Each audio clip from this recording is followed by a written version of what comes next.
Hey guys, it's Meredith and welcome back to my channel.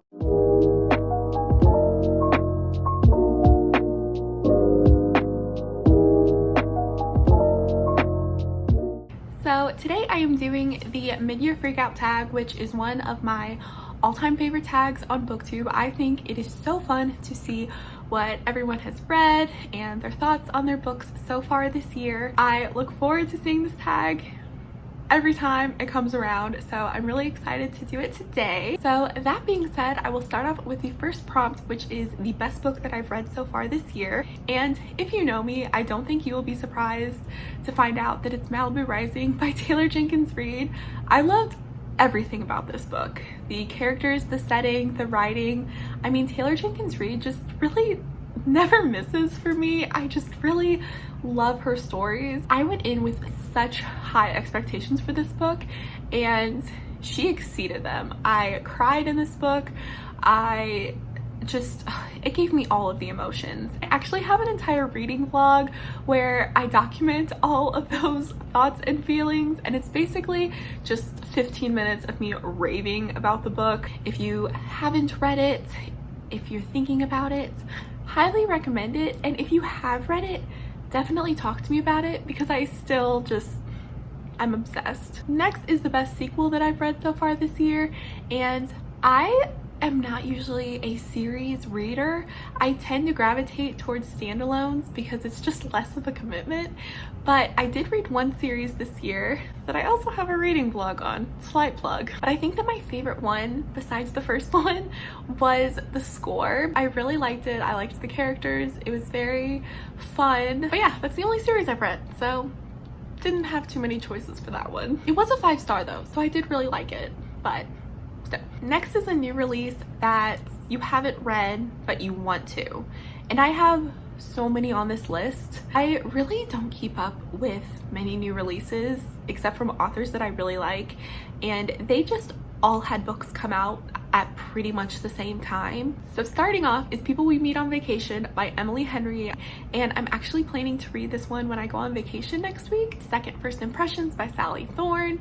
The Hating Game was one of my favorites, and I'm very excited to read this one. Survive the Night by Riley Sager. That one's actually on its way in my Book of the Month box. Instructions for Dancing by Nicolee. I have heard so many good things about this book, so it's also on its way in my Book of the Month box.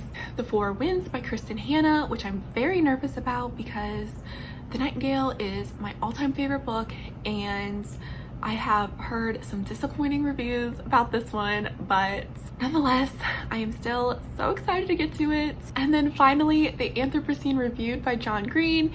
It's actually, I believe, his first nonfiction, but the middle school, high school Meredith just loves John Green so much, and I just feel the need to get all of his books. So I'm very excited to get to that one. On that note, the next question is the most anticipated release for the second half of the year, and I don't really have many. I think the only one I can think of is The Legacy by Elle Kennedy, which is kind of the Where Are They Now of the Off-Campus series.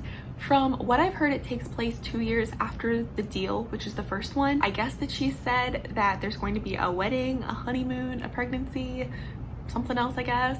I'm not fully sure, but it does come out in September, so I'm looking forward to that one. Next is my biggest disappointment, and unfortunately that was Red, White, and Royal Blue by Casey McQuiston. I know how loved this book is, and unfortunately it just really wasn't for me. I just didn't love the dialogue and the writing style. I did have really high expectations for it, and so it just let me down a little bit. But if you haven't read it and you're wanting to, do not let me sway you because I know that a lot of people do love it. It just personally wasn't for me, and that's okay. Next is The Biggest Surprise, and I have two for this one. The first one being Verity by Colleen Hoover.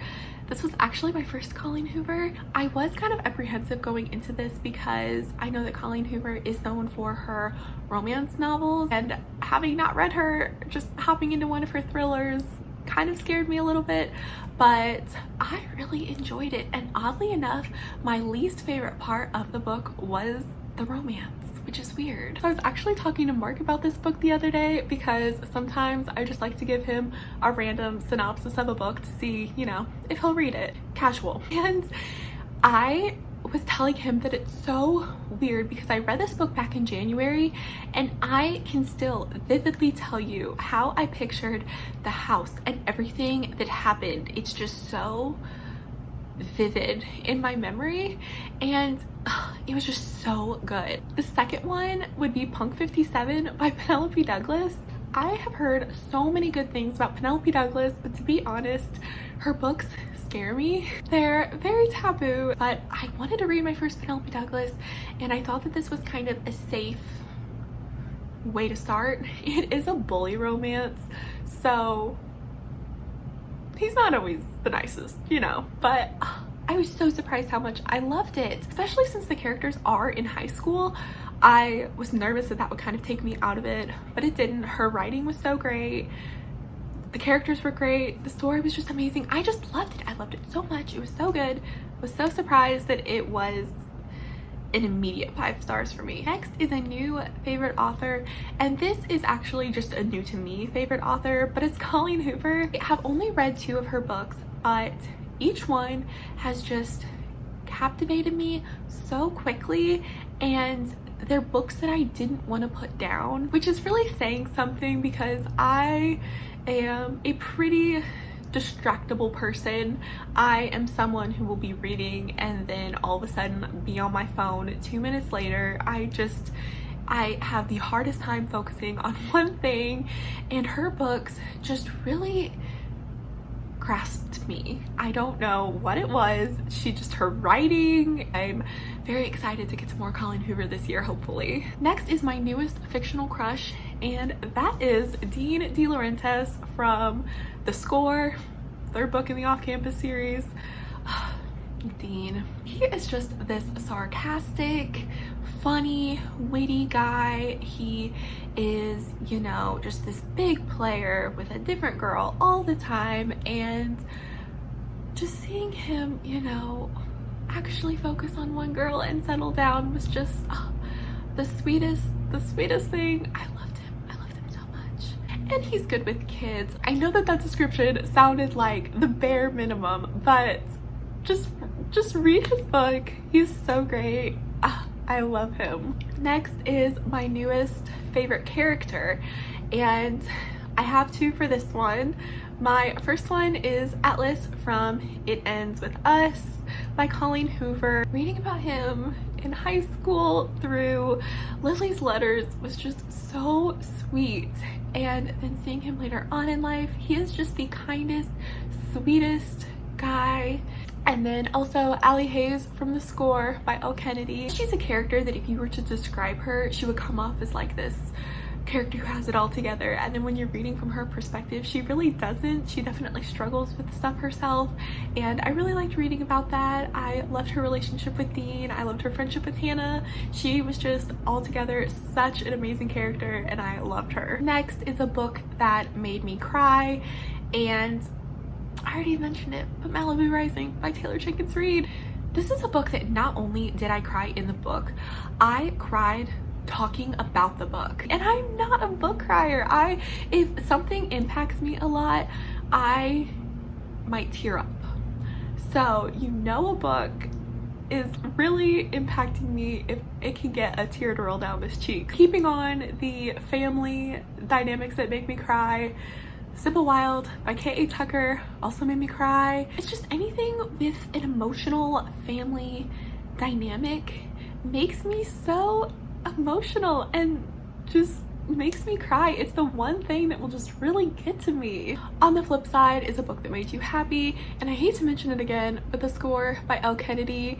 It was the only book in the series that didn't have an intense family situation happening. I mean I guess kind of, but just not in the same way.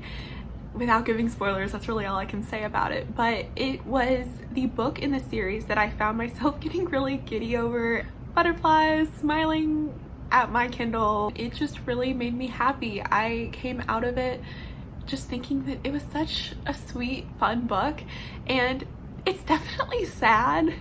Like it definitely has some sad parts, actually incredibly sad parts.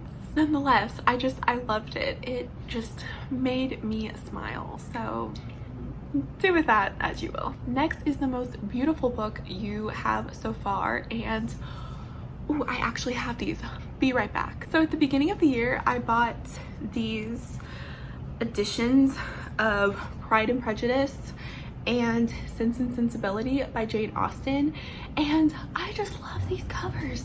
They're kind of like that fake leather material, and it comes with these bookmarks like you get in a Bible. I just really love them. I think that they're so pretty, and they just look beautiful over on my shelf over there.